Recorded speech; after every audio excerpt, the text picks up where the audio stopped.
Well, as many of you loyal listeners know,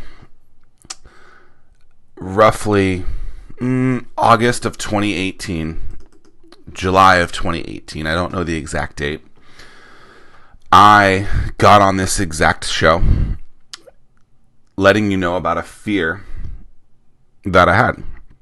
Letting you know about this item on my bucket list that I didn't know if I was going to check off, basically.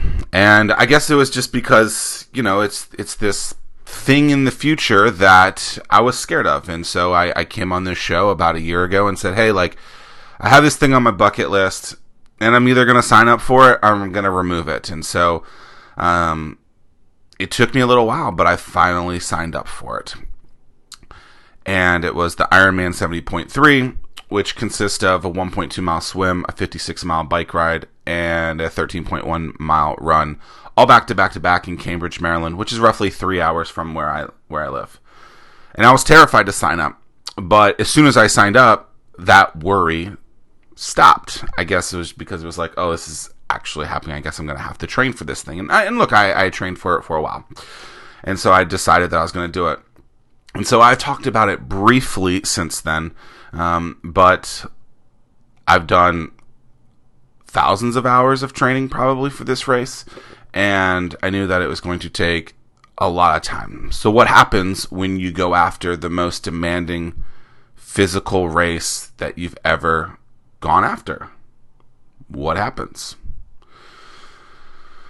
Well, I will be the first to tell you that, my goal was to finish. My goal was not a specific time. I had never done this thing before, and my goal was to finish. And the race was last Sunday, June 9th. And I had prepared a lot for it. I had consumed a lot of media to know what to expect. If someone was to ask me right now, what do you think about doing all of this? It's really a science project, right? So, how much food can you put in? How much training do you have to do? How much salt do you have to put in your body? What kind of haircut do you have to have? No, that wasn't one of it. I just wanted to have a good haircut, I guess. But it was a lot of work, right? And so I love the parallels between fitness and business, fitness in your career, fitness in your life. And as I was training for this, I spent a lot of time listening to a lot of books, listening to a lot of podcasts, and it was great. And look, some days were really hard. Some days were big lessons learned. Falling off the bike for the first time is not a fun thing. Almost dying running on a fasted run, that was the stupidest thing that you could do, but to learn from those things and hopefully not having those same problems happen on race day. And so let's get to Sunday. So it's Sunday, June 9th. I'm recording this on June 14th. And the race starts at 6:45. The day before, we go through this athlete briefing where you go through it, and they tell you what to expect. And again, the race is 1.2 mile swim, 56 mile bike, 13.1 mile run. Why do I do this? I love doing things that seem impossible. I love doing things that are a challenge. I love doing things that most people are too afraid to do. I love to do things that just don't seem like it's humanly possible. What happens when you work out for, almost 10 hours? What happens? And so I'm going to start with this. I finished. But there's an asterisk in it. So as I'm walking up to the race at 6:30, which is going to start roughly at 7, I'm walking up and I hear the main guy get on the announcement and goes, I need everyone's attention. And I've never been to this race before, but my guess was whenever someone says that, it's probably not good news. And so I was trying not to worry the entire week. I was trying not to get super nervous. But I kept checking the weather over and over and over again, which I think anyone would do, right? And so the forecast all week was like thunderstorm after thunderstorm after like monsoon winds. I don't even know if that's a thing. But it was going to be crappy out. And as I'm walking up, the guy goes, I need everyone's attention. And I heard two words, due to. And I was like, uh-oh, what is about to happen? He goes, due to poor weather conditions, we are canceling the swim. And at that time, your body just goes like, oh, the crowd, there's 3,000 people. You just hear them all go, no. It's pretty funny and terrifying at the same time. So anyone that knows me knows that I'm a really good swimmer. I swim in high school, probably should have swum in college. Swimming was going to absolutely be the easiest leg of this whole thing.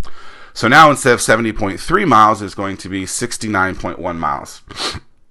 But I sit there and I go, wow, like this changes everything. So my swim was going to be my warm-up. Now it's going to be bike first, without that 40-minute, 30-minute warm-up of swimming. You're not prepared for this. And so they give you a little bit extra time. So we ended up starting at 8:30-ish. But I had to quickly get into the right mindset of, hey, like you've been preparing for this whole thing to start with this swim. Now, by the way, gotcha. We're going to be doing a bike ride first. And, just got to get through it, I guess. And 56 miles on a bike takes me roughly 3.5 hours. 16 miles an hour, that's roughly what I had trained to do. And so we go. And I start like 8:25. And it's 2 hours basically later than I was expecting. And everything changed. And I think, again, the parallels between fitness and business, fitness in your career, stuff like this, crazy hurdles are going to pop up. The more challenges are going to go through here. And so the first, 20 miles or so, I'm going like the fastest in my entire life, like in the 20s, like 20, 21, 22 miles an hour. And I'm like, wow, like this is ridiculous. I'm going super duper fast. And then we hit this like rest stop, this aid station where like you get like your Gatorade and they give you like bananas and water and all that stuff. And I stop, get the food that I need, whatever, and then we keep going. And then literally it starts to rain. I'm like, damn, this is crazy. And then it starts getting windy. And all I could do was laugh. I was just like, I signed up for this. I knew it was going to be windy. I didn't know how windy it was going to be. I didn't necessarily know that it was going to rain, but I guess I did know that it was going to rain, but I didn't know how hard. And so I didn't train for rain. I didn't train for wind, even though I knew it was going to be windy. But you just got to push through it. And so you push through, and 3.5 hours later, you get done. Now, up until this point, basically, that's the longest workout that I had ever done. I had trained 3.5 hour workouts multiple times, and then I knew that I had to do a quick transition and get to the run part, the part that I was looking forward to so much. And actually, the first, hour or so, it wasn't that bad. Maybe even hour and a half wasn't that bad. But when I got to, mile 7 of the 13, it was just like my body was like, ugh. And I just had to push through. I had to push through. And you probably think about quitting. I didn't really ever think about quitting. A couple of people have asked me that, like, when do you think about quitting? And it was like, look, like I can't tell people I'm going to do this thing and then quit because it hurts a little bit. And let's be honest, it does hurt. It hurts a lot, but just because it hurts doesn't mean that you can't push through it. And I think that's the challenge that I love about stuff like this. It's what can you do that seems impossible, and when things are miserable, you just will through it. Because the harder that thing is, once you get through it, the more rewarding, the easier other things get. And so I push through, and then finally I get to the end, and I realize that I have can I finish before 7 hours? I was like, all right, I think so. And so I was like, I gotta go a little bit harder. And your body hurts. Like your body has never gone through almost 7 hours of working out in your life. Raise your hand if you've done that. You haven't, likely, right? Unless you've done a race like this, you haven't done it. And so it doesn't matter how much training you do, your body isn't used to it. So then you just have to push through. And if you remember a few episodes ago, I said this is your race. You visualize the race. You have figured out what you need to do. And you just got to talk to yourself and be like, yo, like, you can't stop. You have to push through, because if you stop, like, you will be so mad at yourself. And I pushed through. And I remember I was close. I was slowing down a little, I guess. And you could start to hear the main arena, which is an arena. It's just this outdoor grass place. And you push through. And I remember when I got through the little, they have like this little, I was going to call it a stairway to heaven, but they have like this IRONMAN branded mat that's like a red carpet for like the last 100 yards. It's probably not 100 yards. It's probably like 10 feet. It just seems like 100 yards. Then they have this archway that's like, oh, you've done it, Zach. You've done so good. And you finish and you're like, yes, I have finished. I've done something that I've set out to do, and I busted my ass to get there, and it's a great feeling. Yes, in all of that, there is this like little bit of an asterisk of, they canceled the swim. Did you really accomplish what you want? Some people say yes, you still did it. You knew that you could do the swim. Some people say no. I think a lot of the athletes there would agree with me that it's a no. And so I sit there and I go, and look, it's almost been a week now, and I sit here and I go, I don't know. I don't know if I feel like I actually accomplished the thing that I set out to do. Because the goal was to do a little over a mile swim, the 56-mile bike, and then the run. And I didn't do the swim. We all knew I was going to do the swim. We all knew that I was going to do the swim easy. Because I can swim. A lot of people were super duper stoked that the swim was canceled because they suck at swimming. Guess what? Zack Miller knows how to swim. He swam for a while. He's pretty darn good at swimming too. So what do you think? Like, can I check this off my bucket list? I don't know. I think it will always have just like this asterisk of, yes, I guess you've done the race. You could probably check it off, but there's an asterisk in there. Here's what's crazy. Almost immediately after, I kept thinking about, what am I going to do next? And so you've trained so hard for this thing. You've put your mind through all this stuff that it's almost like you're salivating for more. And yes, I'm talking a lot about fitness, but like, it's salivating towards more in your career and your business and whatever you're doing. And I think that's an incredibly powerful thing. And so I've already started looking at other races, maybe doing that exact same race again. Maybe they just do the swim and cancel the other parts. That would be lovely. But it's about putting your mind towards something and saying that you're going to do something. And then if you're going to do that thing, going after it as hard as freaking possible to achieve that. And so, when people say, can you believe you did that? You're damn right I am. Like, of course I could do that. When I signed up for it, I knew what I was going to have to put myself through. Right. And that's not being cocky about doing that. Like, I was literally almost last place. I don't care. What I care about is I set out to do a thing. I trained to do that thing. I mentally put myself through it, and I accomplished it, right? It was my race. It was no one else's race. And during this thing, I kept saying that, Zach, it's your race. Like, I'm literally just talking to myself. By the way, you're not allowed to listen to electronics the whole time, so like I couldn't listen to music. I like a lot of just Zack Miller talking to himself. So I'm like, yo, this is your race, dude. Like, you got this, right? And you have to just keep doing that. And so when times are tough, or when you're going through something that seems like, yo, this sucks, like, is that putting you towards the goal that you want, right? Here I am. I have basically 10 things on my bucket list, and one of them is this damn thing. You have to sit there and say, yo, like, are you've done this. Push through. Like, you're almost done. Right? Another thing too, when people say like, oh, you're almost there, and you still have like hours to go, it's pretty funny. You just like sit there and be like, no. And so I talked about on a previous episode, there's going to be people saying stuff like that. There's going to be people motivating you on.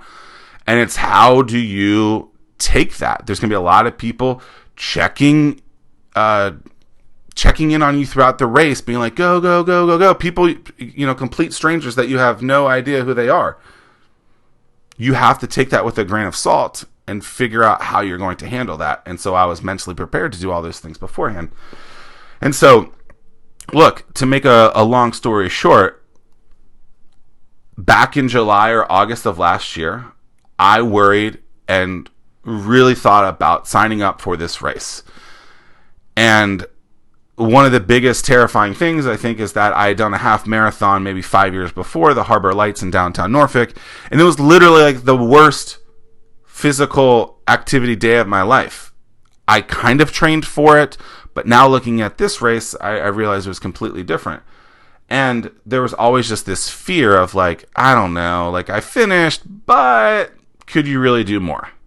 And the answer is, if you trained for it, if you put your mind to it, if you really want it, you're damn right you can, right? And so a year ago, I contemplated signing up. And guess what? Last Sunday, your boy Zack Miller got this bad boy. Look at this. It's so beautiful. One little note, though. It does say 1.2 mile swim on it. So I guess I should put like a little post-it note over that part. That's what we'll do.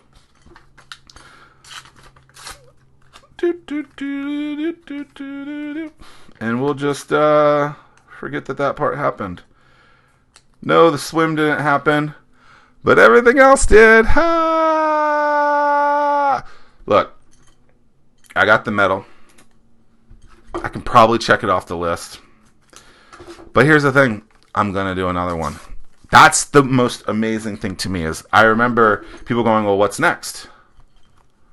I don't know. I didn't know. But as I'm doing it, I'm like, well, this is pretty exciting. Yo, Rock, what do you think? The Rock looking down at me. Did I do a good job? I think about it, and I realize, look, I'm probably going to do another one. There's one closer to me. I've already looked at that. Ironman is giving me a $25 discount because they canceled the swim part. Yay. And I got to figure out which one I'm going to do. There is something entirely crazily satisfying about doing something that so many people, even yourself at times, believe you can't do.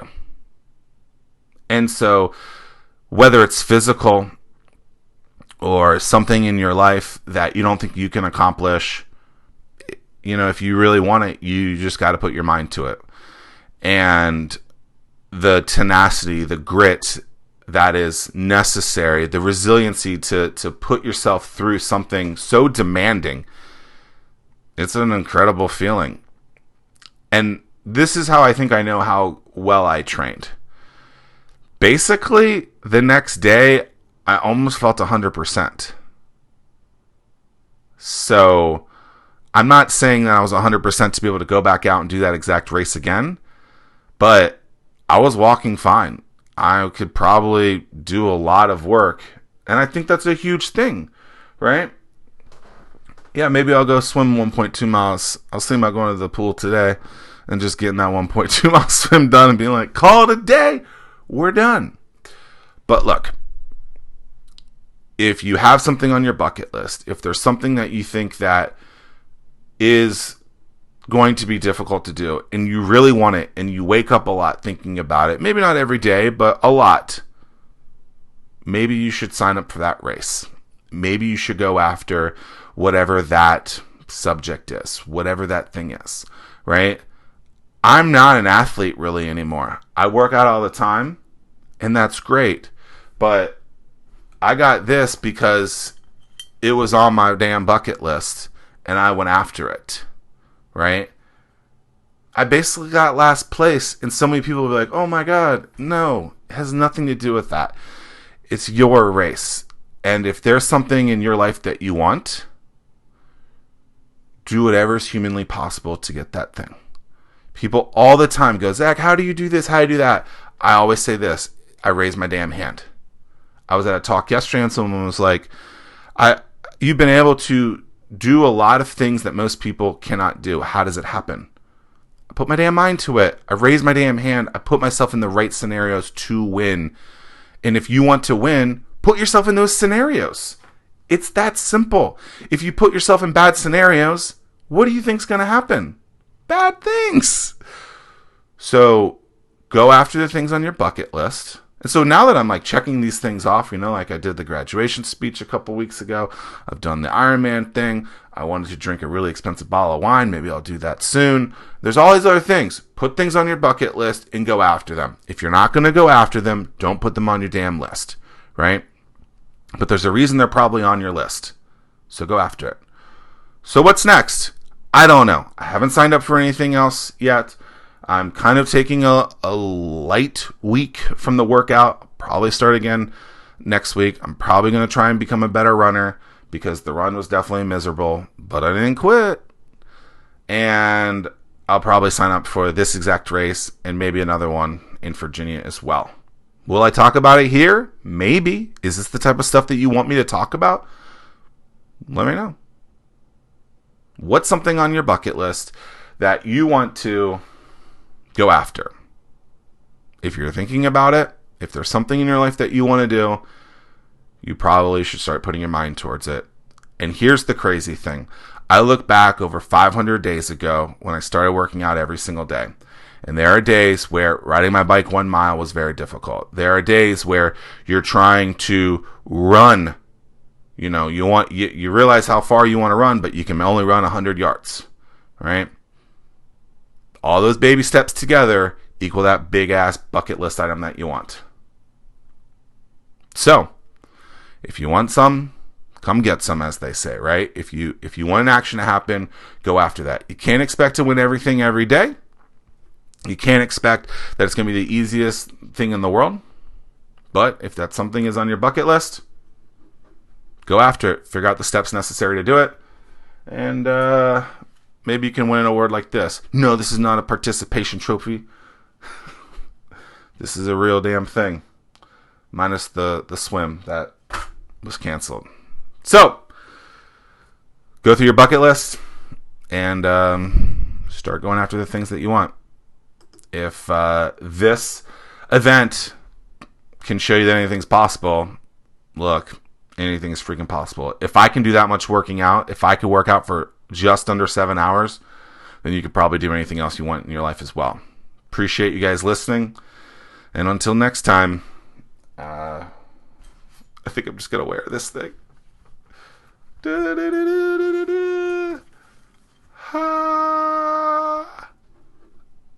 That's it. I'm out. Deuces. Thanks for listening. Peace.